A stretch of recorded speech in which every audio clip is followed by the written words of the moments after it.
Al comandante Camilo Cienfuegos, jefe del Estado Mayor del Ejército Rebelde de Cuba, realizada el día 19 de septiembre de 1959 por el periodista mexicano Gerardo Unzueta.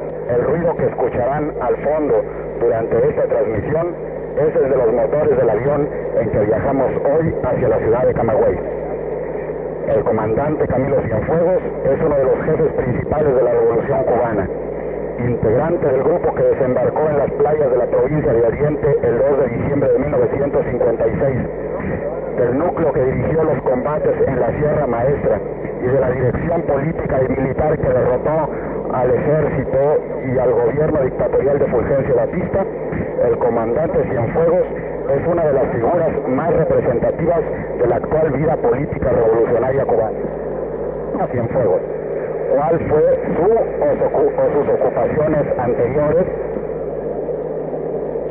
Bueno, mis primeras ocupaciones fueron como sastre, aprendí de sastre, aprendí del viejo mío de mi padre, y también trabajé en una tienda de ropa aquí en la ciudad de La Habana.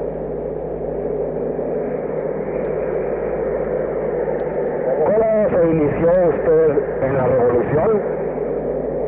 Yo me inicié en la revolución como se iniciaron todos los cubanos que queremos esta república y esta patria nuestra, al verla oprimida por la dictadura sangrienta de Batista. Nos iniciamos primero en las luchas estudiantiles y más tarde, siguiendo el camino trazado por Fidel Castro, nos iniciamos en la insurrección para derrocar a Batista. ¿Cuáles fueron sus principales hechos de armas? Bueno, eso sería un poco largo ahora hacer la narración de los hechos de armas, pero me parece el más importante de todos la invasión que hicimos desde la provincia de Oriente hasta la provincia de Las Villas, donde terminamos la guerra el 31 de diciembre. ¿Quisiera usted detallar brevemente esa acción? Bueno, esa acción duró cerca de 40 días cuando recibimos la orden del comandante Fidel Castro de invadir la República, llevar la guerra hasta el extremo occidental de la República, pero nada más pudimos llegar hasta la provincia de Las Villas después de un recorrido por los llanos de cerca de 500 kilómetros. No pudimos llegar hasta el punto fijado que era Pinar del Río, ya que la guerra, el fin de la guerra nos sorprendió en mitad de camino, o sea, en la provincia de Las Villas. Comandante Camilo Cienfuegos, ¿cuáles fueron sus momentos más difíciles durante la guerra? Bueno, los momentos más difíciles nuestros, el primero fue cuando el desembarco del Granma, donde nos vimos dispersos y casi nuestras fuerzas fueron totalmente destruidas por el ejército de Batista. Y después también una de las más difíciles fue la invasión esa de que le hablo, ya que la situación era sumamente difícil para nosotros, que con un número de 100 hombres teníamos que avanzar a campo descubierto por más de 500 kilómetros desde la Sierra Maestra hasta Las Villas, perseguidos por cientos de soldados mercenarios de Batista y al mismo tiempo atacados día y noche por la aviación, los tanques y todos los efectivos que movilizó el ejército de la dictadura para impedir que las columnas invasoras que habían salido de la Sierra Maestra llegaran al punto fijado. Además de sus acciones en la sierra, ¿qué otras acciones revolucionarias realizó? Bueno, esa es la misma pregunta que me hizo usted. Yo señalo como la más importante la de la invasión. Nosotros participamos en gran número de acciones. En Las Villas, por ejemplo, al terminar la guerra, en esa provincia tuvimos más de 10 encuentros que podemos llamar batallas de importancias. La última fue la de Yaguajay, que es una de las que más se conoce, que duró 11 días, donde tuvimos cercado uno de los batallones más agresivos que tenía la dictadura, el batallón 22 del connotado y célebre asesino Sánchez Mosqueda, que resultó herido y fue a un hospital y después lo sustituyó un capitán llamado Abon Lee. Esa batalla duró 11 días, donde se rindieron después, el mismo día 31 de diciembre se rindió el batallón ese que yo le digo. ¿Cómo ganó usted su grado de comandante? Bueno, el grado de comandante lo gané como lo ganaron los demás compañeros en la guerra, luchando y haciendo los méritos necesarios. ¿Quedan soldados del antiguo régimen en el actual ejército? ¿Los que había causaron algún daño? ¿Cuántos hubo hasta el 8 de agosto? En el ejército rebelde en la actualidad no quedan miembros del ejército de Batista. Quedan algunos que fueron miembros pero se alzaron o conspiraron y guardaban prisión en las cárceles. Los demás, los que habíamos dejado en el ejército, no estuvieron a la altura de la confianza que nosotros le dimos. La última conspiración que fue abortada, cuando teniendo conocimiento de ella, incluimos dentro de los conspiradores hombres nuestros, gran cantidad de los soldados de la dictadura que quedaban en nuestras filas estaban aliados a esos contrarrevolucionarios. Eso demostró que no podíamos confiarnos en lo más mínimo de esos hombres, que esos hombres en ningún momento han logrado o se han llegado a identificar con el ejército rebelde, y nos vimos en la necesidad de depurarlos a todos. Fueron hombres que no en su totalidad de los que quedaron, pero gran parte traicionaron la confianza que habíamos depositado en ellos al dejarlos, ya que no estaban manchados por crímenes cometidos como los demás miembros del ejército, y es preferible quizás haber cometido alguna injusticia si algunos de ellos no participaron en la contrarrevolución, pero al menos sabemos que la mentalidad de esos señores sigue siendo militarista y castrense, y no se han acostumbrado al cambio y aspiran al regreso del pasado, aspiran al regreso de sus ambiciones, aspiran a seguir oprimiendo y seguir matando, y no se acostumbrarán nunca a ser el tipo de ejército popular, de ejército que es el nuestro, y es por esa razón poderosísima hemos tenido que separarlos de este ejército rebelde.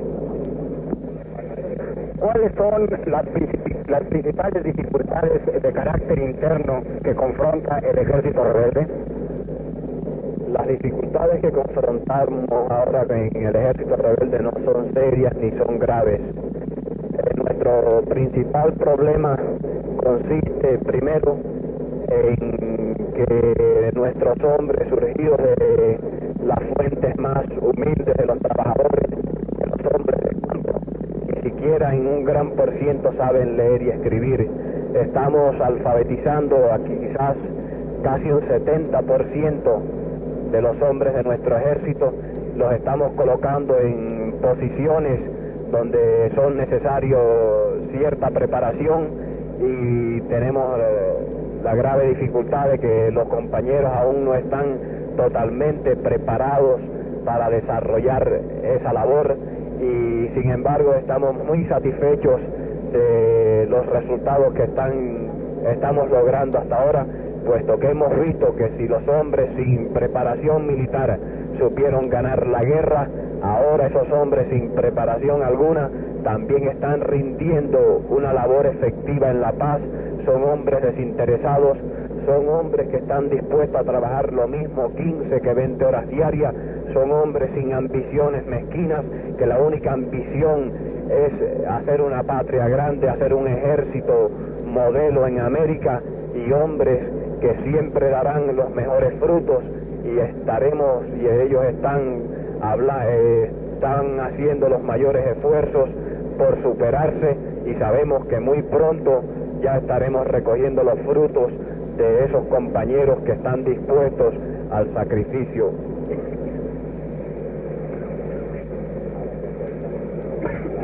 ¿Cuál es, a su juicio, la forma de evitar que el ejército rebelde se convierta en un instrumento militarista?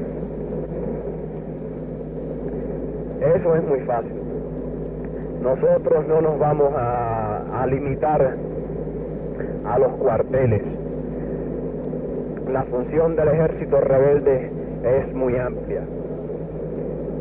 Yo no sé si usted estaba en La Habana aquí el día 14 de este mes, en que le entregamos al ministro de Educación el campamento más grande que teníamos en Cuba, el que era Campamento de Columbia, donde ya se están construyendo un gran centro escolar. Estamos en la provincia de Oriente sacando los soldados también de un gran cuartel y los vamos a entregar también al ministro de Educación para que al mismo tiempo él se lo entregue a los niños cubanos, porque aquí lo que hace falta no son soldados, aquí lo que necesitamos, los millones de pesos que estamos gastando en las Fuerzas Armadas, en el Ejército, dedicarlos a construir escuelas, a pagar maestros para la educación de miles de niños que no tienen hasta el momento lugares donde ir a estudiar. Nosotros tenemos pensado hacer un ejército pequeño, un ejército lo más reducido posible, y siempre estaremos dispuestos, como lo vamos a hacer ya ahora recientemente, a trabajar. Uno de los planes que tenemos en el ejército rebelde es trabajar cada hombre 4 horas extras.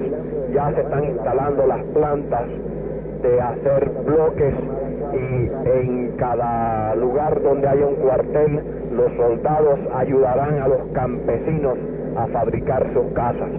Nos vamos a dedicar a trabajar en obras públicas, haciendo carreteras, estamos trabajando en la repoblación forestal, estamos trabajando en la reforma agraria, nos estamos dedicando a todos los problemas civiles de urgencia y de necesidad, y no nos concretaremos a ser militares, no nos concretaremos solamente a vigilar los cuarteles, ni estaremos haciendo postas con los fusiles exclusivamente.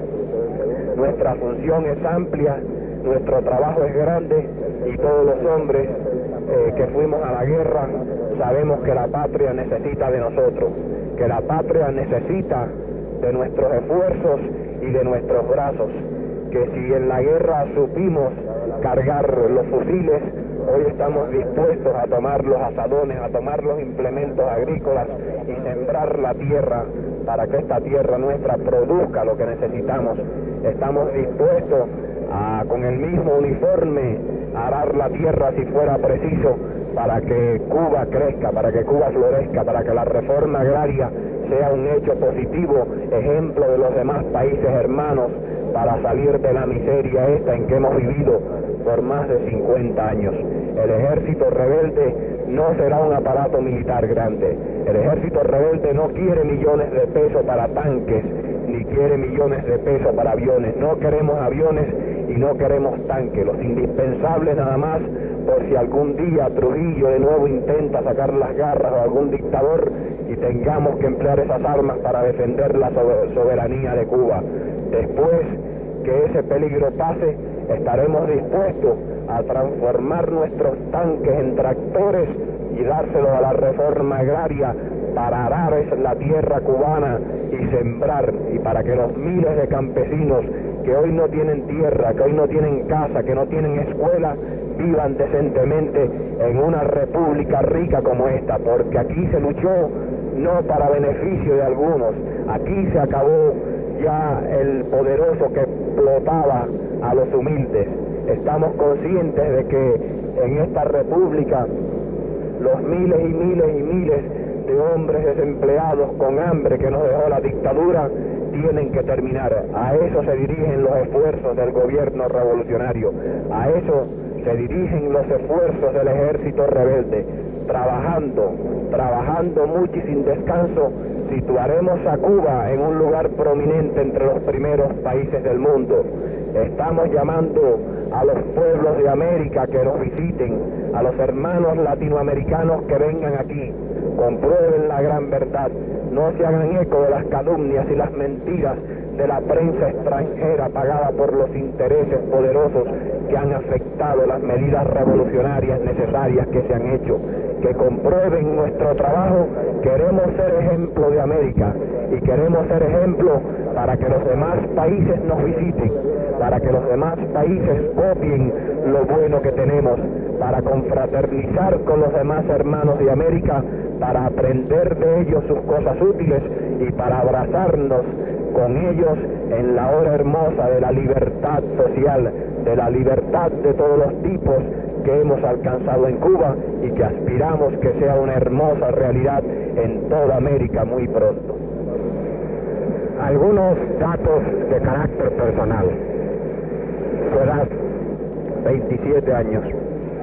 sus estudios. Comencé bachillerato, estudié un poco de pintura, pero en fin no me gradué de nada nunca. ¿Es usted casado o soltero? Soltero. Eso es todo, comandante Camilo Cienfuegos. Deseamos agradecerle en nombre del auditorio mexicano que lo escucha a usted y pediríamos a usted que dijera algo para ese auditorio mexicano.